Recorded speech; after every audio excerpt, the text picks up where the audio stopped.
মেঘনা, শীতলক্ষ্যা, আড়িয়ালখা ও পুরাতন ব্রহ্মপুত্র নদ দ্বারা বিধৌত জেলা নরসিংদী। জেলাটি ১,৪৭,৫৭০ বর্গ কিলোমিটার আয়তন বিশিষ্ট বাংলাদেশের মধ্য-পূর্বাংশে অবস্থিত। জেলাটি ২৩°৪৬ হতে ২৪°১৪ উত্তর অক্ষরেখা এবং ৯০°৩৫ হতে ৯০°৬০ পূর্ব দ্রাঘিমাংশে অবস্থিত। এই জেলার উত্তরে কিশোরগঞ্জ জেলা, দক্ষিণে নারায়ণগঞ্জ ও ব্রাহ্মণবাড়িয়া জেলা, পূর্বে শুধুই ব্রাহ্মণবাড়িয়া জেলা এবং পশ্চিমে গাজীপুর জেলার অবস্থান।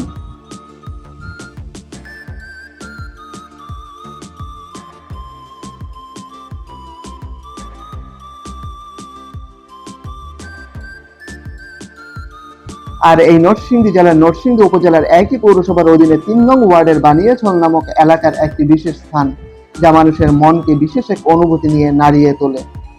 বলছিলাম সরকারি একটি জায়গায় ইসলাম ধর্মের এক ব্যক্তির মাজার এবং সনাতন ধর্মের একটি মন্দিরের সহাবস্থান সম্পর্কে। জায়গাটির পশ্চিম দিকে মাজারের অবস্থান এবং ওই একই জায়গার পূর্ব দিকে মন্দিরটির অবস্থান। মাজারটির নাম মইজুদ্দিন ফকিরের মাজার এবং মন্দিরটির নাম হলো শ্রী শ্রী শীতলা দেবীর মন্দির, যার দূরত্ব মাত্র ৩০ থেকে ৪০ ফুট।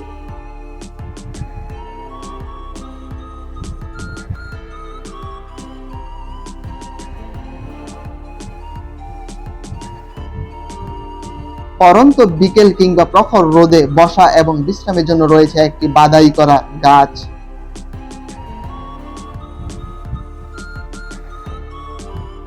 মাজারটির ঠিক পাশেই রয়েছে ৪টি কবর। তন্মধ্যে ২টি কবর সাধারণ এবং অপর ২টি কবর বাদাই করা।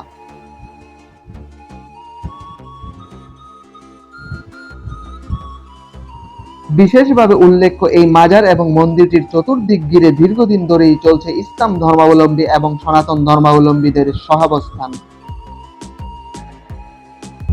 বর্তমান সময়ে যেখানে পৃথিবীর সকল সম্পর্কগুলো হার মেনেছে বিভিন্ন পরিস্থিতির কাছে, সেখানে দীর্ঘদিন ধরে তারা সকল দ্বিধা, দ্বন্দ্ব, কলহ, সংঘাত, ঝগড়া, বিবাদ আর বিভেদকে উপেক্ষা করে দিনের পর দিন তারা সময়কে অতিক্রম করে চলছে একই গতিতে, ঠিক যেন ঘড়ির কাঁটার ন্যায়।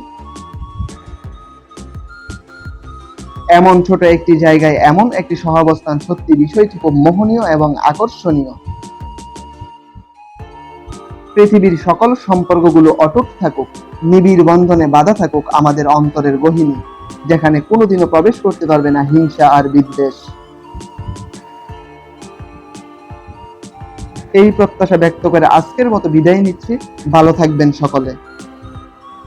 এপিসোডটি ভালো লাগলে লাইক করুন।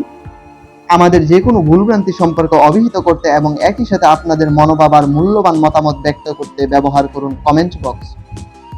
বাংলাদেশ সহ পৃথিবীর আনাচে কানাচে সকলকে এই এপিসোডটি দেখার সুযোগ করে দিন শেয়ার বাটনের মাধ্যমে।